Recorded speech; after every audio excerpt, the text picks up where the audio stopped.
అని అంటే, కొంతమంది చెప్తారు ఆయన ఒక దేవుడు అని, కొంతమంది చెప్తారు ఆయన ఒక ప్రవక్త అని, లేకపోతే కొంతమంది అనుకుంటారు రోగాలు బాగు చేయడానికి ఈ లోకానికి వచ్చిన ఆయనని.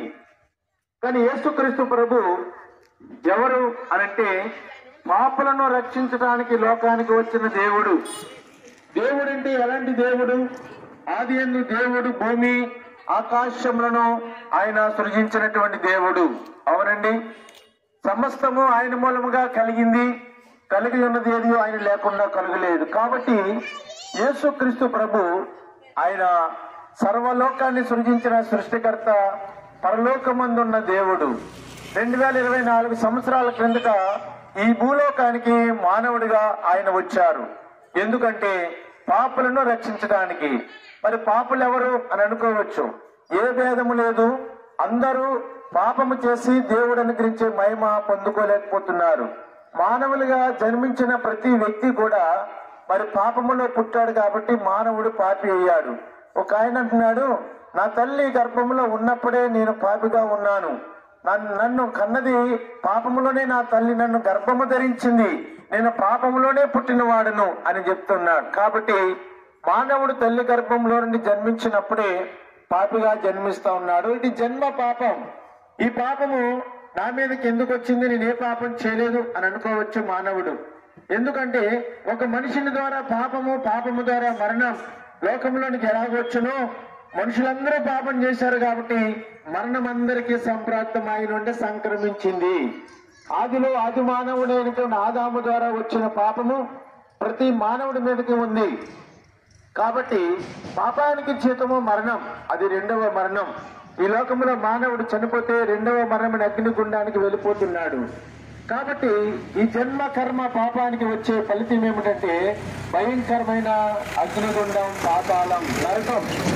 మరి నరకములో నుంచి ఆత్మను తప్పించుకునే దారేది? ఎవరు నిన్ను రక్షిస్తారు? ఆ పాతాళం అనే అగ్నిగుండం నుంచి ఆత్మను రక్షించగలిగినటువంటి సామర్థ్యం కలిగినటువంటి వారు ఎవరు అని ఆలోచన చేస్తే, అందుకనే దైవ గ్రంథంలో చూస్తున్నాము, ఆ పాపములో ఉన్న వారిని రక్షించడానికి యేసుక్రీస్తు ప్రభు రక్షకుడిగా ఈ లోకానికి వచ్చాడు. ఇది ఒక గొప్ప శుభవార్త. నీ మీద పాపం ఉంది, పాపాన్ని బట్టి నరకానికి ఆత్మ వెళ్ళిపోతుంది. కాబట్టి నిత్యము నరకములో నీ ఆత్మ ఉండకుండా తప్పించబడాలంటే మనం ఆత్మను తప్పించుకోవడానికి ఎన్నెన్నో మంచి పనులు చేస్తూ ఉంటాం. కానీ దైవ గ్రంథం ఏం చెప్తుందంటే, పాపానికి ప్రాయశ్చిత్తం రక్తమే చిందించాలి. అలాగని ఎడ్ల రక్తం, కోడెల రక్తం, పక్షుల రక్తం కాదండి, దేవుని రక్తం కావాలి.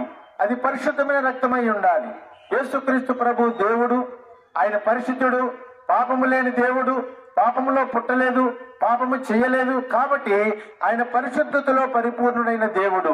అందుకే యేసుక్రీస్తు ప్రభు సిలువలో తన పరిశుద్ధమైన రక్తాన్ని మన కొరకు చిందించి చనిపోయి తిరిగి లేచిన దేవుడు. అంటే మరణాన్ని జయించిన దేవుడు యేసు ప్రభు. యేసు రక్తము ప్రతి పాపము నుండి మనలను పవిత్రులుగా చేస్తా ఉంది. బాబు, అమ్మ ఆలోచన చేశారా? ఏ యేసుక్రీస్తు ప్రభు అయితే నీ కొరకు, నా కొరకు, ఈ లోకంలో ఉన్న మానవులందరి కొరకు ఆయన మానవుడిగా వచ్చి నీ శిక్ష, నా శిక్ష ఆయన సిలువలో భరించి రక్తం చిందించి చనిపోయి తిరిగి లేచాడు. కాబట్టి ఆయన చిందించిన రక్తమే మానవుడి పాపమునకు పరిహారం కలుగు చేస్తా ఉంది.